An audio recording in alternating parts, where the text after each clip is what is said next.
अस्सलाम वालेकुम friend, cooking with फ़रा Khurram के साथ आपकी खिदमत में हाज़िर हूँ। आज मैं आपके लिए बहुत ही आसान और नहायत ही जल्द पकने वाली पेशावरी मटन कढ़ाई की रेसिपी लेकर आई हूँ, जो बहुत ही मुख्तसर इंग्रेडिएंट में तैयार हो जाती है। इसको ट्राई कीजिएगा, बहुत ही मज़ेदार बनती है।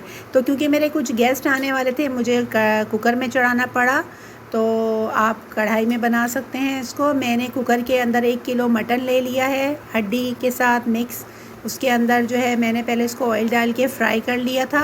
फिर जब मेरा मटन गल गया तो मैंने इसके अंदर 7 अदद के करीब दरमियाने साइज़ के टमाटर ले लिए हैं और बीच में से 2 हिस्से कर लिए थे मैंने टमाटरों के। और तकरीबन जो है 2 कप के करीब पानी डाल के जो है कुकर का ढकना लगा दिया। ज़्यादा देर नहीं लगती टमाटरों का छिलका नरम होने में। बस उसके बाद मैंने टमाटरों का छिलका जो है वो रिमूव कर दिया और इसको कढ़ाई में शिफ्ट कर दिया। कढ़ाई में शिफ्ट करने के बाद मैंने जो है स्पैचुला की मदद से टमाटरों को अच्छी तरीके से जो है वो तोड़ लिया, क्योंकि कढ़ाई में जब तक टमाटर अच्छी तरह गले हुए ना हो तो मज़ा नहीं आता। फिर मैंने इसमें 3 टेबल स्पून के करीब जो है वो दही लिया है। दही ज़रा सा खट्टा होना चाहिए, तो आपकी कढ़ाई जो है बहुत ही शानदार टेस्ट देगी।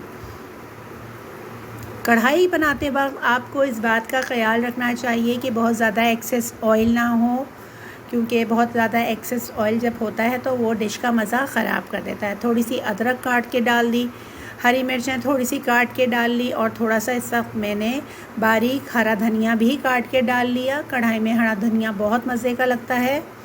हरा धनिया डालने के बाद मैंने 1 चाय का चम्मच पिसा हुआ गरम मसाला, 1 चाय का चम्मच काली मिर्च पिसी हुई और भुना कुटा ज़ीरा वो मैंने 1 टीस्पून के करीब जो है वो ले लिया है। और लेने के बाद अच्छी तरीके से कढ़ाई में चमचा हिलाती मुस्तकिल हिलाकर जो है इसको भूनना है। हमें इतना अच्छी तरह भूनना है कि जो है ऑयल जो है ये ऊपर आ जाए। अगर आपको, जैसे मैंने पहले का, ज़्यादा ऑयल लगे तो आप इसको निकाल सकती हैं। तो लीजिए, तैयार हो गई हमारी मज़ेदार सी पेशावरी मटन कढ़ाई। इसको ज़रूर आप घर में ट्राई कीजिएगा, इंशाल्लाह आपको पसंद आएगी। तो जनाब, आपने अगर अभी तक मेरे चैनल को सब्सक्राइब नहीं किया है तो मेरे चैनल को सब्सक्राइब कीजिए, लाइक और शेयर कीजिए। इंशाल्लाह बहुत जल्द मैं आपके सामने नई रेसिपी लेकर हाज़िर होंगी। जब तक के लिए अल्लाह हाफ़िज़।